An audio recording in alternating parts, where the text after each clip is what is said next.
Então, boa tarde. Vamos começar um estudo sobre distúrbios respiratórios. Todas as informações que estão aqui no vídeo são do Manual de Assistência do Recém-Nascido. Então, vamos lá. Para iniciar, a gente vai ler aqui: os distúrbios respiratórios são a principal causa de morte no período neonatal e são responsáveis pela maior parte das admissões em unidade de tratamento intensivo neonatal. O quadro abaixo mostra de forma esquemática os principais distúrbios respiratórios encontrados na prática clínica. Então, assim, nos distúrbios respiratórios existem três causas, que são as causas pulmonares, as causas não pulmonares e as causas cirúrgicas. Então, vamos por parte. Quais são as causas pulmonares dos distúrbios respiratórios? A taquipneia transitória, a doença da membrana hialina, aspiração de mecônio, aspiração de líquido amniótico, pneumonia, pneumotórax e pneumomediastino. Só para a gente saber essa diferença. A gente sabe que a pneumonia é uma inflamação dos pulmões causado por bactéria ou vírus. Sabemos também que a pneumotórax é a presença de ar na pleura. E a pneumomediastino é a presença de ar no mediastino.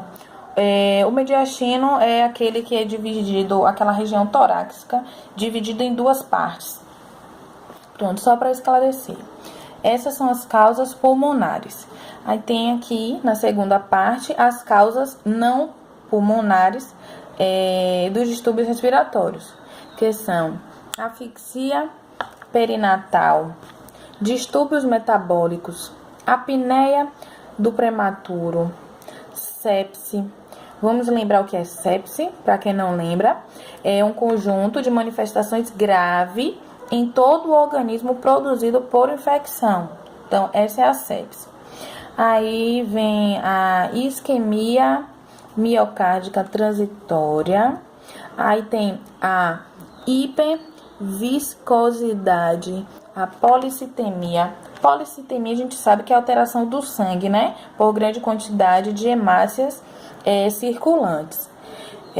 Aí depois vem a persistência de circulação fetal, cardiopatia congênita, plétora sintomática. A plétora são pelos, né? Então, a plétora sintomática pode ser considerado como uma das causas da taquipneia no RN. Depois da plétora sintomática, tem a insuficiência cardíaca, né? PCA, cardiopatias congênitas. A PCA é a persistência do canal arterial.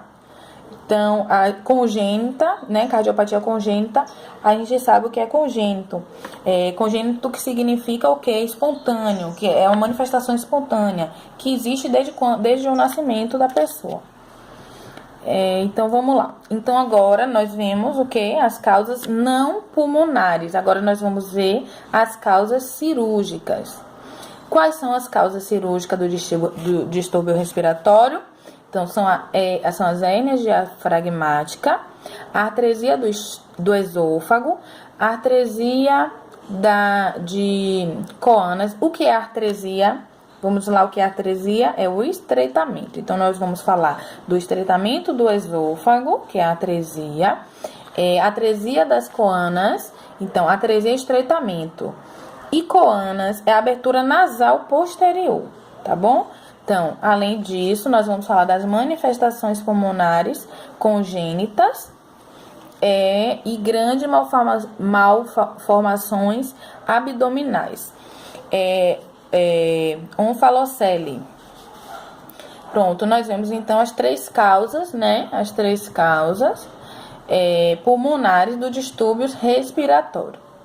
Agora vamos descer aqui para o diagnóstico. O diagnóstico diferencial do distúrbio respiratório. Nem sempre é fácil, pois quase todas as patologias descritas acima se apresentam como síndrome de sofrimento respiratório. É porque não tem como dar um diagnóstico de cada fator desse citado acima, porque a maior parte dele tem a mesma síndrome, apresenta como a mesma síndrome de sofrimento respiratório, que é caracterizado por taquipneia, dispneia, retração das costas, gemidos, grau variável de cianose. Então, a orientação diagnóstica deve seguir a rotina clássica para todas as doenças, certo? A mesma rotina para todas as doenças que nós vamos ver a seguir. Anamnese, né? A anamnese é muito importante. Nós temos que colher na anamnese todos os antecedentes de sofrimento fetal, porque aí a gente consegue descobrir e até conseguir tentar resolver um diagnóstico. Então, a gente não pode esquecer da história do parto prematuro, antes, durante e depois. Principalmente os antecedentes obstétricos críticos, que são diabetes, hipertensão arterial, infecção, perionatais, são muito importantes, tá bom? Então, vamos lá para o segundo quadro. Esse aqui são dados das histórias possíveis de evento neonatal. Hipertensão, diabetes, rotura prematura de membrana, da prematuridade, sangramento materno, asfixia. Aí vem aqui pequeno, paridade gestacional. São todas informações escolhidas na anamnese. Depois da anamnese, a gente vem para o exame físico, tá? No exame físico, a gente vê aqui que o recém-nascido normal, seja ele a termo ou prematuro, seja nascido nos 9 meses ou antes dos 9 meses, ele tem a frequência respiratória de 30 e 60 inclusões por minuto. Então, assim, a gente sabe que é normal, de 30 a 60. Se for menos, aí a gente já vai passar para o quê? A apneia. E se for depois, no caso, se a frequência respiratória acusar acima dos 60, aí a gente já vai ver que é algum problema. Então, de 30 a 60 inclusões por minuto é normal no recém-nascido, tanto a termo como prematuro. Vamos ver aqui alguns sinais, no caso dessas alterações. Lembrando que é frequente a respiração interrompida, com pausa de duração de 3 a 5 segundos. Isso é normal. É uma interrompida curta, porém a gente já sabe que é normal. Não precisa se assustar. Então, os principais sinais são a taquipneia,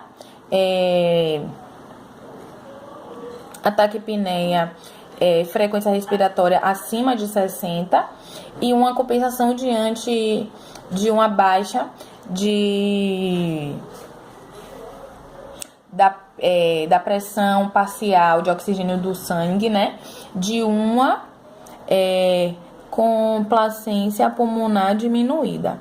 Ou seja, resumindo, se a frequência respiratória for acima de 60 inclusões por minuto, nós já temos um caso de taquipneia, tá? Vamos lá, vamos dar continuidade aqui. Vamos ver, então, o gemido prematuro. Taquipneia, gemido expiratório. No gemido expiratório, surge por conta da manobra da valsalva, que é tentando aumentar a pressão intrapulmonar. Então, aí já causa aquele gemidinho, aquela zoadinha. Mas também a gente pode ver que dependendo do grau ou até de outra característica, se for só o gemido expiratório, a gente já sabe qual é a causa. Então, também é uma alteração normal do RN.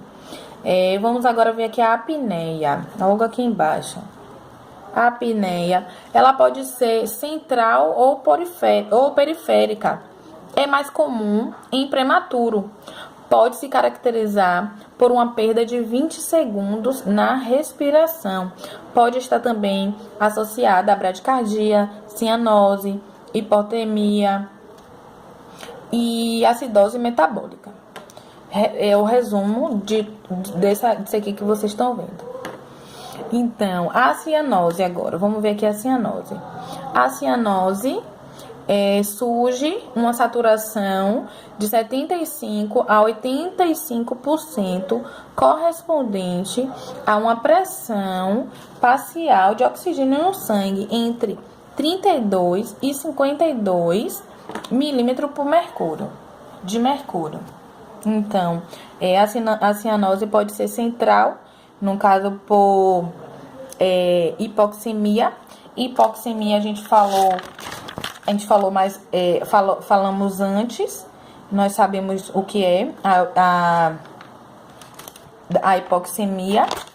E a periférica pode ser central ou periférica a cianose. Se for periférica, a gente sabe que é a má perfusão da extremidade. Você aperta a pontinha do dedo, você vai ver que ela não tem uma perfusão legal, então a gente já sabe que é uma cianose, já acusa a cianose. Então, vamos lá. Vamos descer aqui os exames radiológicos, né? São os achados. Radiológico pode definir o diagnóstico em caso de doença da membrana hialina. E aí, que também pode ser acusado como efizema